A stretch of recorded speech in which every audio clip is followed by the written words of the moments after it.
प्रकाश institute में आप सभी का हार्दिक स्वागत है। आज हम लोग आधुनिक भारत में एक महत्वपूर्ण टॉपिक की चर्चा करेंगे जिसे साइमन कमीशन कहा जाता है। साइमन कमीशन क्यों गठित किया गया, इसका उद्देश्य क्या था, किस काम के लिए इसे गठित किया गया था, इन सब पे हम बातें करेंगे। साइमन कमीशन से जितने एंगल से, जितने दृष्टिकोण से प्रश्न पूछे जा सकते हैं, उन सब पे बात करेंगे। 1919 में जो भारत सरकार अधिनियम आया, उस अधिनियम में एक प्रावधान और भी था कि 10 वर्षों के बाद इस उत्तरदायी सरकार की समीक्षा की जाएगी, ब्रिटिश प्रांतों की समीक्षा की जाएगी, उसके लिए जो भी परिवर्तन करना होगा वो किया जाएगा।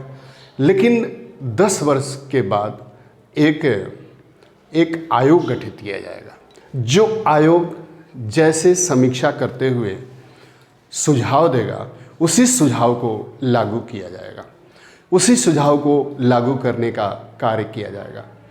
इसी उद्देश्य से यहाँ पर देखा जाए तो साइमन कमीशन का गठन करना पड़ा। साइमन कमीशन का गठन 1929 में होना था, लेकिन 1929 में ब्रिटेन में आम चुनाव था और ब्रिटेन में आम चुनाव होने के कारण इसका गठन पहले ही कर दिया गया। यहाँ पर देखा जाए तो ये देश में गठित होने वाला प्रथम संवैधानिक आयोग था। एक बार ये प्रश्न पूछा जा चुका है, first statutory commission in India, Bharat में पहला संवैधानिक आयोग कौन था, तो उसका एक लाइन में आंसर है और वो है साइमन कमीशन। साइमन कमीशन देखा जाए तो ये कब गठित हुआ, 1927 में ब्रिटिश पार्लियामेंट में लाया गया। 8 नवंबर 1927 को ब्रिटिश पार्लियामेंट में इसे लाने की घोषणा की गई। इसमें सभी दलों के सदस्यों को, जो वहाँ के हाउस ऑफ लॉर्ड्स के, हाउस ऑफ कॉमन्स के मेंबर थे, ब्रिटेन के पार्लियामेंट के सदस्य थे, उनसे इस टीम को गठित करने का काम किया गया, जिसमें 7 सदस्य थे और 7 सदस्य अंग्रेज थे। और 7 सदस्य अंग्रेज होने के कारण ही इसे श्वेत कमीशन कहा गया, इसे वाइट कमीशन कहा गया।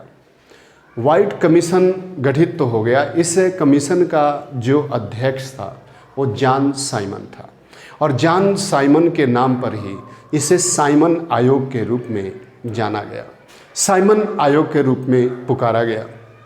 इससे जॉन साइमन आयोग में देखा जाए तो बाथम, स्ट्रेटकोना, फैक्स, कैडेगन, इटली और बर्निन 6 अन्य सदस्य थे, यानी कि ये 7 सदस्य था। और इसके गठन से ही इसमें विरोध भी उत्पन्न हो गया, क्योंकि भारतीयों का मानना था कि इसमें एक भी सदस्य भारतीय नहीं है, तो ये हमारा संविधान क्या बनाएंगे, हमारे संवैधानिक गतिरोध को कैसे हल कर पाएंगे, हमारे प्रांतों में बनने वाले कानून, प्रांतों में चलने वाली सरकारों की समीक्षा क्या करेंगे। इसी उद्देश्य से इसका विरोध चल पड़ा, क्योंकि जैसे ही ये बिल पारित हुआ, साइमन कमीशन भेजने का निर्णय लिया गया, वैसे ही भारत में भी डिसाइड हो गया कि जैसे साइमन कमीशन भारत आएगा, उसका जगह जगह पर विरोध किया जाएगा, उसका विरोध करने का कार्य किया जाएगा।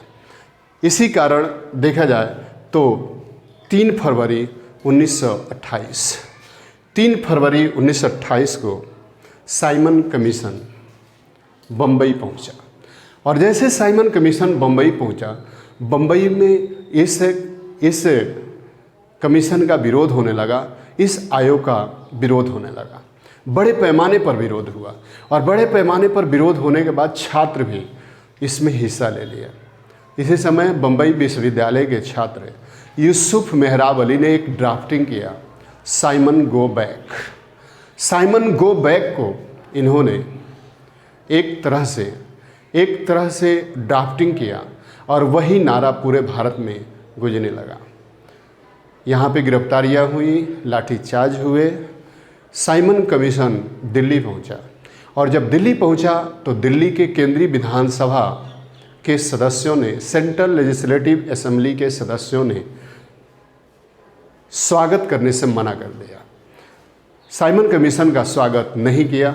अब इसके बाद जहाँ जहाँ पे साइमन कमीशन गया वहाँ पे बंद दरवाज़ों और गलियों ने इसका स्वागत किया। साइमन कमीशन लखनऊ आया। लखनऊ में जवाहरलाल नेहरू, गोविंद बल्लभ पंत, आने जाने माने वकीलों और स्वतंत्रता सेनानियों ने विरोध किया। उन पर लाठियाँ बरसाई गई। इसके बाद साइमन कमीशन यहाँ से पहुँचा और वो पहुँचा। साइमन कमीशन यहाँ से लाहौर पहुँचा, पंजाब पहुँचा। पंजाब में भी युवाओं के द्वारा इसका विरोध किया गया। पंजाब केसरी कहे जाने वाले लाला लाजपत राय ने इसका विरोध किया और विरोध करने के पश्चात बड़े पैमाने पर विरोध किया और विरोध करने के पश्चात लाठीचार्ज हुआ। और इस लाठीचार्ज में देखा जाए तो लाठीचार्ज में पंजाब के क्रांतिकारी, युवाओं के चहेता लाला लाजपत राय घायल हो गए।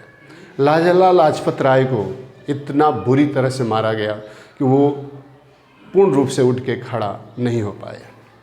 लेकिन मरते मरते लाला लाजपत राय ने ये कहा कि मेरे पीठ पर पड़े एक एक जख्म के निशान अंग्रेज़ों के लिए कीलनुमा ताबूत साबित हो गए, जो मरने के बाद भी उन्हें चुभते रहेंगे। और कुछ दिनों के बाद ही लाला लाजपत राय की मृत्यु हो गई।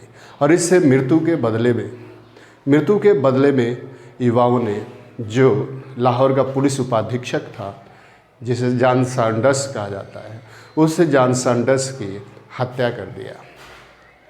लेकिन यहाँ पे साइमन कमीशन इस भारी विरोध के बावजूद 3 बार भारत आया। और भारत आने के पश्चात इसी समय एक जो भारत सचिव था लॉर्ड बिरकन हेड ने भारतीयों के समक्ष एक चुनौती रखी कि अगर भारतीयों में इतना दम है तो वे अपना संविधान बना के दिखा दें, लेकिन वो संविधान सभी दलों को स्वीकृत हो, सभी दल उसके पक्ष में हो, कोई भी विरोध करने वाला नहीं हो। अगर कोई भी विरोध करने वाला होगा तो उस संविधान को खारिज कर दिया जाएगा, उस संविधान को समाप्त कर दिया जाएगा। इसी कारण देखा जाए तो यहाँ पे इस चुनौती को 1928 में मोतीलाल नेहरू ने स्वीकार किया। मोतीलाल नेहरू ने नेहरू कमीशन बनाया, नेहरू कमेटी बनाई और उस नेहरू कमेटी के माध्यम से इन्होंने संविधान बनाने की बीड़ा उठाया। 2 बार सर्वदलीय बैठक किया, कलकत्ता में भी सर्वदलीय बैठक किया, लेकिन बाद में वहाँ पर विरोध निकल के आया। मोहम्मद अली जिन्ना ने 1929 में 14 सूत्री मांग रखी, मुसलमानों के लिए 14 सूत्री मांग रखी। और उसी 14 सूत्री मांग पर देखा जाए तो हिंदू महासभा ने विरोध किया, कांग्रेस ने उसमें डोमिनियन स्टेटस को लेकर विरोध किया, पूर्ण स्वराज की मांग किया। और एक तरह से जो नेहरू कमेटी का रिपोर्ट था वो रिपोर्ट एक तरह से पूर्णतः निराधार हो गया।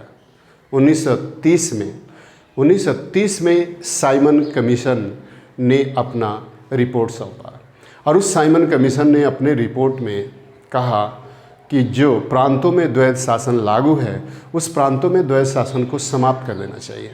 भारतीयों से बात करने के लिए गोलमेज सम्मेलन बुलाया जाना चाहिए और केंद्र में द्वैध शासन को लागू करना चाहिए, प्रांतों में चुनाव कराए जाने चाहिए। इन सभी सुझावों को 1930 में स्वीकार कर लिया गया और इसी के आधार पर 3 गोलमेज सम्मेलन के आयोजन किए गए। प्रांतों से द्वैध शासन को हटा दिया गया, केंद्र में द्वैध शासन को लागू कर दिया गया। एक केंद्रीय न्यायालय की स्थापना की गई जिसे आज सुप्रीम कोर्ट कहा जाता है।